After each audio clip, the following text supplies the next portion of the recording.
que moi je suis donc Guy Chaume, le papa de Miel, cofondateur du projet Link avec donc Miel et le docteur Claire Morin. Et je voulais d'abord vous remercier à tous d'être venus ce soir pour participer à cet événement qui est vraiment dédié à la jeunesse et aux différentes actions que nous on essaye de mettre en place pour la soutenir. Je remercie également les gens qui nous ont soutenus depuis le début, que ce soit mon épouse qui nous soutient dans le projet, et que ce soit Emmanuel Pellerin qui est intervenu tout à l'heure, que ce soit les assos avec lesquels on a pu discuter, Vanessa, tous les gens qui viennent intervenir ce soir. Donc déjà, c'est un grand merci à tout le monde. Donc le premier point que je voulais aborder avec vous, c'est d'abord c'est vivre en fait les difficultés de son jeune en tant que parent. Il faut savoir que quand un de ces jeunes ne va pas bien, ben, c'est toute la famille qui est ébranlée.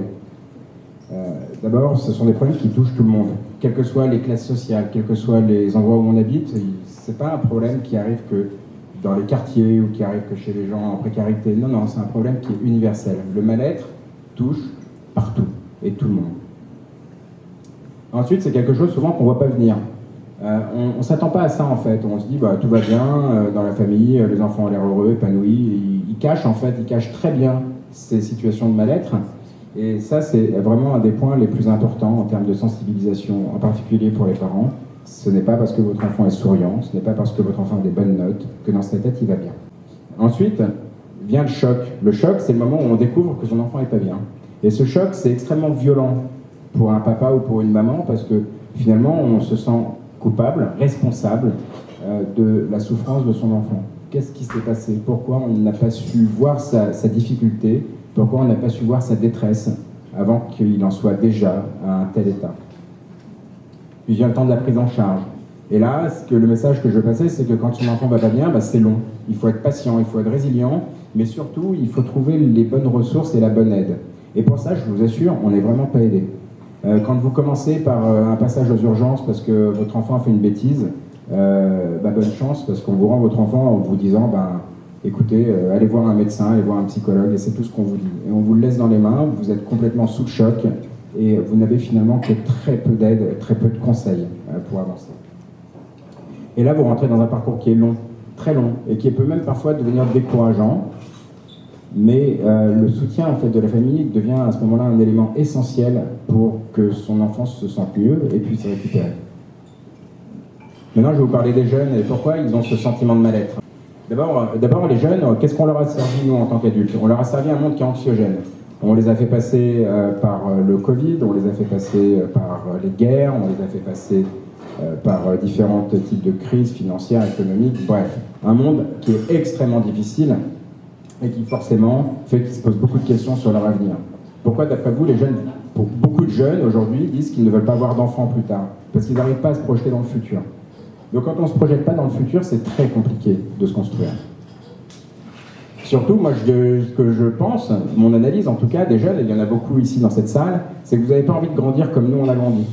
Ben, je vais vous rassurer, nous non plus on ne voulait pas grandir comme nos parents ont grandi, donc c'est à peu près normal, sauf que là, il y a eu des différences générationnelles énormes. C'est-à-dire que la différence entre les parents d'aujourd'hui et les parents d'il y a 20 ou 30 ou 40 ans, ben, c'est que là, les parents ne comprennent plus leurs jeunes, ne savent plus comment ils fonctionnent et ce à quoi ils aspirent.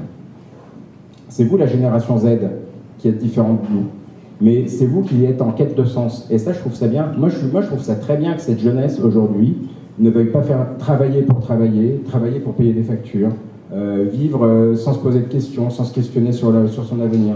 Aujourd'hui, la génération Z, elle se pose des questions. Elle veut être engagée, elle veut faire des actions qui ont du sens, et un métier et un travail qui sert à quelque chose. Donc finalement, c'est peut-être vous qui avez raison. Et du coup, vous vous sentez incompris, vous vous sentez peut-être mal aimé, vous vous sentez jugé par le monde adulte. Et tout ça fait que vous vous renfermez, vous vous éloignez du monde adulte. Il est certain que les réseaux sociaux ont amplifié le phénomène. Ça, c'est sûr que c'est un accélérateur. Mais alors, est-ce que les réseaux sociaux sont le mal du XXIe siècle? Est-ce que c'est si grave que ça, les réseaux?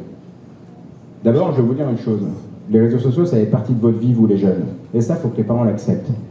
Pour vous donner une idée, aujourd'hui, 69% des 8-10 ans sont connectés sur les réseaux sociaux. 69%. C'est une enquête d'IA en France, qui est sortie il y a à peu près un mois.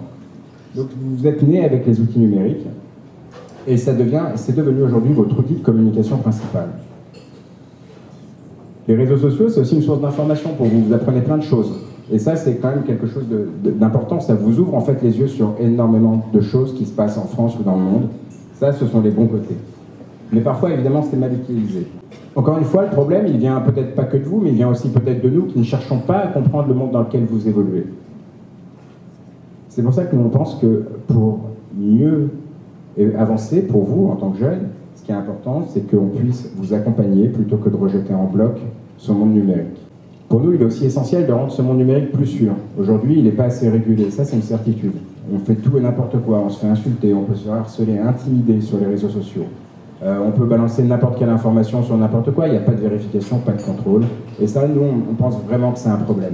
Sur ces deux points dont je viens de vous parler, c'est-à-dire l'accompagnement dans le monde numérique pour les plus jeunes et rendre l'environnement plus sûr, on a des idées, on a des actions qu'on veut mettre en place, on vous en parlera après.